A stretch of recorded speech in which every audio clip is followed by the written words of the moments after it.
For crores of सनातनीज Ram मंदिर सिर्फ एक तीर्थ नहीं है, ये एक मेमोरी है। एक ऐसी मेमोरी जो सदियों से हमारे डीएनए में क्वाइटली जिंदा थी, कभी आस्था बनकर, कभी दर्द बनकर, कभी इंतजार बनकर। और आज जब राम मंदिर खड़ा है तो ये सिर्फ एक इमारत नहीं, ये एक वापस आई हुई सिविलाइजेशन का साइन है। सच कहूँ तो ये सवाल कभी नहीं था कि राम मंदिर कब बनेगा। असली सवाल ये था कि सनातन की डॉर्मेंट परंपरा फिर से कब जगेगी। और शायद इसीलिए राम मंदिर का सबसे पावरफुल एस्पेक्ट उसका साइज या पॉलिटिक्स नहीं, उसका डिजाइन है।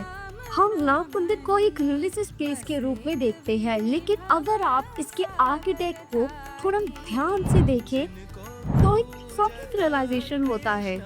ये सिर्फ मंदिर नहीं है, ये एक वैदिक एनर्जी सिस्टम है। ऑलमोस्ट गर्भगृह के नीचे जो डिजाइन यूज हुए हैं वो 3 सीक्रेट ज्योमेट्रीज का कॉम्बिनेशन है। सर्कल लाइफ और क्रिएशन का सिंबल, स्क्वायर स्टेबिलिटी और ग्राउंडिंग, मल्टीपल सिमेट्री यूनिवर्स का ब्लूप्रिंट कहा जाता है। ये शेड्स डेकोरेशन के लिए नहीं होते। वैदिक आर्किटेक्चर में शेड्स का एक ही पर्पस होता है, एनर्जी को डायरेक्ट और एम्पलीफाई करना। इन तीनों के मिलने से गर्भगृह का नेचुरल एनर्जी मोड बन जाता है। इसीलिए जब आप मंदिर के आसपास होते हो तो बिना किसी रीजन के पॉजिटिविटी फील होती है। हम आते हैं साउंड पर। राम मंदिर की वॉल्स को साउंड एब्जॉर्ब नहीं करती, वो उसे रोटेट करती है। मंदिर और स्लोप वॉल से टकराकर ऑफिस स्पेस में सर्कुलेट होते रहते हैं।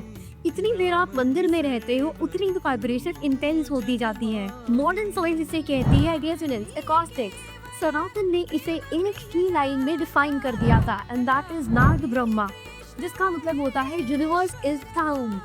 अब हम देखते हैं एक और क्रिटिकल पॉइंट। राम मंदिर ना कंक्रीट से बना है ना आयरन से, pure stone on stone engineering use हुई है। एंशिएंट भारत जानता था आयरन अर्थ की नेचुरल वाइब्रेशन को डिस्टर्ब करता है, इसीलिए आयरन की स्ट्रक्चर्स बनाए जाते थे ताकि एनर्जी का फ्लो अनइंटरप्टेड रहे। मंदिर की फाउंडेशन में 66 लेयर्स के सिस्टम का यूज हुआ है, जो कि अर्थक्वेक रेजिस्टेंस, वाइब्रेशन कंट्रोल और लॉन्ग टर्म स्टेबिलिटी के लिए यूज होता है। इसीलिए हमारे मंदिर हजारों सालों तक खड़े रहते थे। मस्जिद के आर्किटेक्ट में 392 पिलर्स यूज हुए हैं। हर पिलर पर एक देवता की कार्विंग है।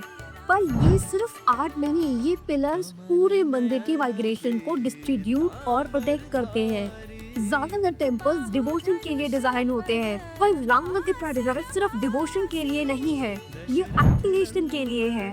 Cosmic alignment, secret geometry, stone resonance, solar precision, vastu और शिल्प शास्त्र, हर एलिमेंट का एक सिग्निफिकेंट लॉजिक है और एक स्पिरिचुअल पर्पस।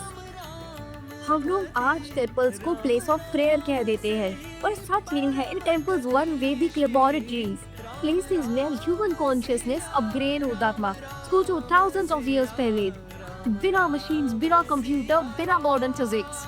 ये नॉलेज आए कहाँ से? उनके पास एक ही सिस्टम था, एंड दैट वाज